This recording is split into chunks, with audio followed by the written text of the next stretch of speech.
नमस्कार बच्चों, स्वागत आप सभी का आपके अपने YouTube चैनल में। अगर आप राजस्थान बोर्ड कक्षा 9th के स्टूडेंट हैं तो इस वीडियो को आपको कंप्लीट देखना है।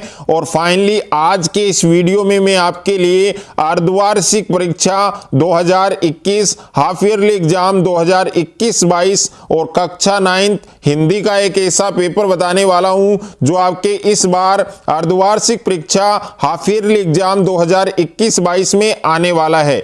और इस पेपर को आपको अच्छे से तैयार करना है और ये पेपर आपके सभी जिलों के लिए बनाया गया है। तो सभी जिले के जो स्टूडेंट हैं वो इस पेपर को देखें और इस पेपर को आपको अच्छे से तैयार करना है। और इस बार हिंदी का जो पेपर है उसको हल करने में आपको 2 घंटे 45 मिनट का समय मिलने वाला है। और हिंदी का जो पेपर है वो आपके 48 नंबर का आने वाला है। अगर आपको हिंदी के पेपर में 48 में से 48 नंबर फोड़ने हैं तो ये पूरा पेपर आपको एग्जाम से पहले अच्छे से तैयार करना है। और पेपर को हल करने से पहले जो आपको निर्देश दे रखे हैं ये निर्देश आपको जरूर पढ़ने हैं। और सबसे पहले पेपर में आपको खंड 1 दिया गया है, यानी सेक्शन ए दिया गया है, भाग 1 दिया गया है। और इसमें आपको प्रश्न संख्या 1 है कि निम्नलिखित अपठित गद्यांश को पढ़कर कोई 5 प्रश्नों के उत्तर दीजिए। तो यह आपके गद्यांश दिया गया है, इस गद्यांश को आपको पूरा पढ़ना है, लाइन टू लाइन पढ़ना है।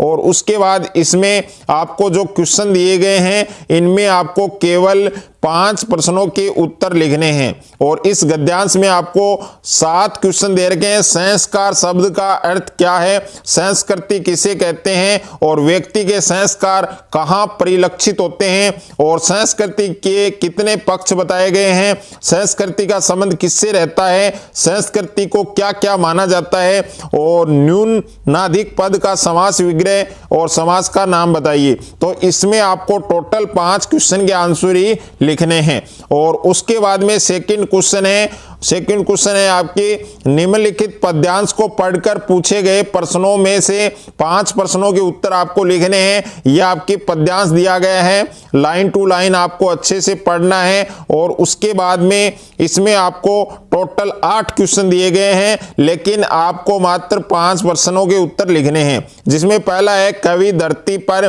कैसा जीवन यापन करना चाहता है, दूसरा है जगत का जीवन किससे प्रणीत होवे, और तीसरा है मानव का मन प्राय किससे संस्कृत रहता है, और संस्कृत मन किसे कहा गया है। प्रस्तुत काव्यांश का उपयुक्त शीर्षक दीजिए, और युग युग के छायाभासों से भाषित का क्या अभिप्राय है, और भव के 2 समानार्थी शब्द लिखिए, और परिणति शब्द में उपसर्ग आपको लिखना है। उसके बाद में खंड 2 और खंड 2 में प्रश्न संख्या 3 आपको दी गई है कि समय को राजकीय सीनियर माध्यमिक विद्यालय जोधपुर का छात्र मानकर समय के अस्वस्थ होने पर 3 दिन के अवकाश हेतु आपको प्रार्थना पत्र लिखनी है। और अथवा में प्रश्न है आपके कसम्बे के पार्षद ने खुला शौच मुक्त स्वच्छता अभियान में जो प्रशंसनीय कार्य किए उस संदर्भ में उन्हें धन्यवाद का प्रशंसा पत्र लिखिए। नंबर 4 है निम्न में से किन्हीं एक विषय पर 300 शब्दों में आपको निबंध लिखना है।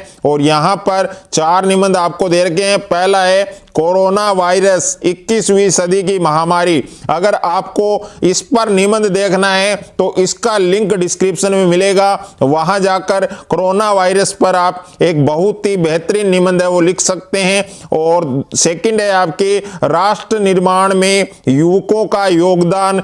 तीसरा निबंध है भ्रष्टाचार एक विकराल समस्या, और निबंध 4 है आपकी प्लास्टिक थैली पर्यावरण की दुश्मन। तो 4 निबंध है, इसमें से जो बेस्ट रहेगा वो है आपके कोरोना वायरस। तो इसका लिंक आपको डिस्क्रिप्शन में मिलेगा, वहां जाकर आप अच्छे से याद कर सकते हैं। उसके बाद में सेक्शन 3 है आपकी खंड 3 है, और इसमें प्रश्न संख्या 5 है बादल खूब गरजे परंतु वर्षा नहीं हुई। उपयुक्त वाक्य रचना के आधार पर किस प्रकार का वाक्य है उसकी परिभाषा लिखिए, और सरल वाक्य की परिभाषा आपको साधारण आपको लिखनी है। और अथवा में प्रश्न दिया गया है कि निम्न संयुक्त वाक्यों का विश्लेषण कीजिए।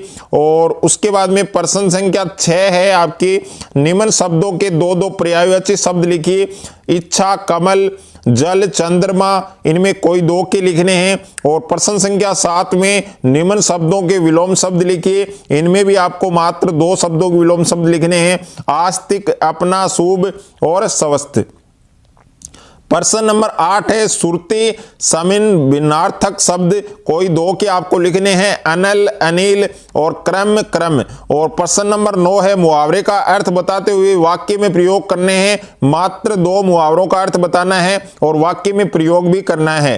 पहला है आस्तीन का सांप होना, दूसरा है उल्टी गंगा बहना और तीसरा है आपके ढिंडोरा पीटना और चौथा है घी के दीपक जलाना। उसके बाद में सेक्शन 4 है और सेक्शन 4 में क्वेश्चन नंबर 10 है निम्नलिखित गद्यांश को पढ़कर किन्हीं 3 प्रश्नों के उत्तर लिखिए। तो ये आपको गद्यांश दिया गया है, अच्छे से लाइन टू लाइन पढ़ना है और यहां पर आपको केवल 3 प्रश्नों के उत्तर करने हैं। इसमें आपको 4 प्रश्न दे रखे हैं लेकिन आपको 3 ही प्रश्नों के उत्तर लिखने हैं और ये आपके अथवा में दिया गया है। तो अथवा वाला जो गद्यांश है ये भी आप कर सकते हैं।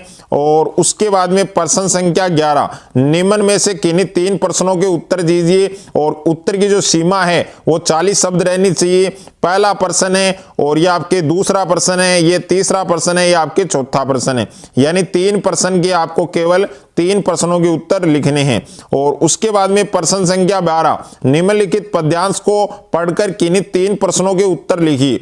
तो यहां पर ये पद्यांश है जो आपको अच्छे से पढ़ना है और इस पद्यांश में आपको टोटल 4 क्वेश्चन दिए गए हैं लेकिन आपको 3 ही प्रश्नों के उत्तर लिखने हैं। अथवा में भी दिया गया है, ये भी आप कर सकते हैं। उसके बाद में प्रश्न संख्या 13 निम्न में से किन्हीं 3 प्रश्नों के उत्तर दीजिए और उत्तर की जो सीमा है वो 40 शब्द रहनी चाहिए और यहां पर 3 ही प्रश्नों के उत्तर लिखने आपको। इसमें टोटल 4 आपको क्वेश्चन दिए गए हैं। उसके बाद में खंड 5 है और खंड 5 में प्रश्न संख्या 14 है निम्न में से किसी एक प्रश्न का उत्तर दीजिए। उत्तर सीमा है वो 100 से 120 शब्द है और यहां पर आपको प्रश्न दिया गया है। अथवा में भी प्रश्न है, ये भी आप कर सकते हैं। प्रश्न संख्या 15 है निम्न प्रश्नों में से किन्हीं 4 के उत्तर दीजिए और उत्तर की जो सीमा है वो 30 शब्द प्रति प्रश्न, यानी आपके अति लघुतरात्मक प्रश्न है। इसमें आपको टोटल 4 क्वेश्चन के आंसर लिखने हैं। यहाँ पर टोटल 5 क्वेश्चन है आपके। पहला है इस जल प्रलय के रिपोर्टाज के अनुसार मृत्यु का तरल दूत किसे कहा गया है और क्यों कहा गया है। तो इसमें टोटल आपको 4 ही प्रश्न के उत्तर लिखने हैं और प्रत्येक प्रश्न का जो उत्तर है वो आपके 30 शब्द में रहना चाहिए। ओके, अगर मेरा ये वीडियो आपको अच्छा लगे तो वीडियो को ज्यादा से ज्यादा लाइक करें, दोस्तों के साथ शेयर करें और चैनल पर आप नए हैं तो चैनल को सब्सक्राइब कर लीजिए, साथ में नोटिफिकेशन बेल को प्रेस कर लीजिए।